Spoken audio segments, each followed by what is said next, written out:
So with all of my individuals that I support directly, I start by looking at their sensory processing and interoception needs. I use like the curriculum with either individuals or small groups. I also use them in full classrooms.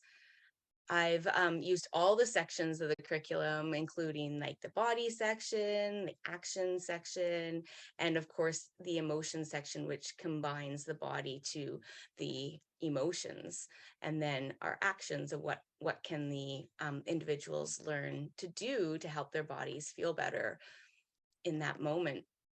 And the cool thing about the curriculum is it does allow me and encourages me to adjust and modify according to my learners' ability or their needs.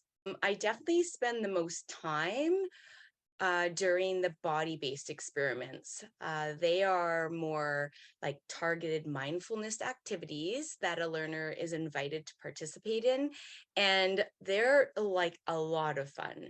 So an example is putting like Lego down on the ground and then inviting a learner to stand on it or walk along it and then notice what their feet notice. And you can do it with Lego on carpet, Lego on the hard ground. You can do it with them wearing their socks or no socks, and then just them noticing what it feels like on their feet. And we have kids who, you know, are proprioceptive seekers, and they'll just like stand there on the Lego, go, ah, feels so good. Whereas other people may be like, no, thank you. I'm not even going to do that activity because that I know is going to hurt me. So it's pretty fun doing those body-based experiments. Their ability to communicate comfort or discomfort in themselves. And it is so exciting to see that, because that is their self-advocacy starting. And it's amazing to see that. And you see it with speakers, non-speakers, young children as young as 3, all the way up to my older kids that I work with, teenagers. It's really exciting. With the staff that I support and work with, I feel that they are much more aware of an individual's reactions or comfort levels to all sensory experiences. And especially their change in language, how they communicate with their learners that they're supporting. Those are the biggest changes I've seen. When you're working with people, you should just expect always to have challenges. So the human experience and humans in general are all unique. We all are. So there's always going to be challenges working with supporting people. So that's number one, I say. So a couple challenges that I find the most common that I run into is one, the first one is expecting results really fast. And I can understand this because people often come to me in crisis mode, and they are, you know, at the end of being able to manage, either the child's already been kicked out of school or at home is really challenging, and they really want a fast answer and a fast fix. And working on interoception isn't a fast fix. Um, Kelly's curriculum outlines like all the little steps that are needed for a child to be able to learn or a learner to be able to learn. And so I feel that that really helps when I can outline it to a family or a support worker to show, look, these are all the steps we have and we're back here and we're going to get through here. We just need some time.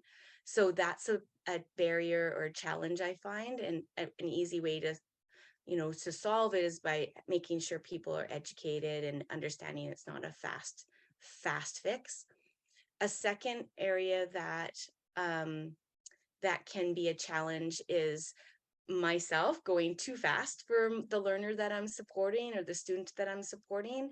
And so and that is just, I just have to slow down. So sometimes I just have to remind myself, oh, you know, they haven't quite picked up on this concept, or they're not showing us their understanding of this yet, or they're noticing of this yet in their body, and I just need to slow down. And a third area that sometimes I find a challenge is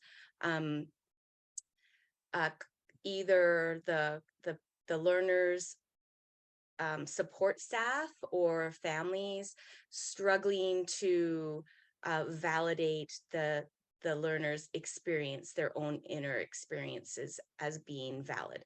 And that can be tricky because it's hard to understand somebody else's perspective when it seems so different from your own. So as long as I spend time educating families about how everybody's inner experience is unique and valid, then we usually have a really good, successful moving forward with that.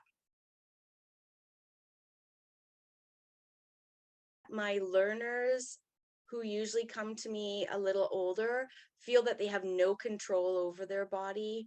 And when we start working on through interoception, they start recognizing they have control over their bodies.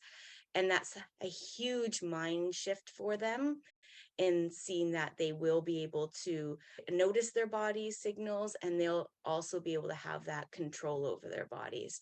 Um, and that's a huge shift in their thinking. With the colleagues that I work with, I feel that they are able to have an incredible shift in recognizing that each learner's unique nervous system has needs, and they increase their desire to want their students to be able to advocate once they really recognize that each learner has this internal body experience, and then they really really want their learners that they're supporting to be successful and advocate for their needs. If you, I'm going to be really straightforward. If you recognize that interoception awareness is a missing piece for your learner, then I feel the decision's already been made for you in the sense that you need to take the next step. Being a rural OT, a solo OT for many years in my career, I often had referrals for something that I had no experience in, but just because I had no experience, it wasn't an excuse for me to say, no, sorry, I can't do that. But instead, I had to just find out the information, sometimes find a mentor and start. And this is before like internet and Google searches. So it was a Mhm. lot more difficult. But I mean, I just had to figure these things out and support these clients of mine because that there was needs in there. And so my thing is, there's so much research now that has identified the role of interoception in mental and physical health. And we just need to then support our learners. We need to support their educational environments, their daycares, their families in understanding and supporting interoception awareness. It's just a critical piece I feel that everyone can be doing. My tips around this is start by reading information. Kelly Mahler has a fantastic book to start with, and she has curriculum, she has videos, there's lots of information out there. And then pick a start date. Pick a date where you're going to start, and pick a couple learners that you want to start with, that you feel comfortable with, that you have a good connection with, or maybe a little small group that you want to start with, like 3 kids, and then start. If you need to reach out to a mentor, reach out to colleagues that might be slightly ahead of you in using interoception in their work. Go slow and have fun, like enjoy the process with your learners.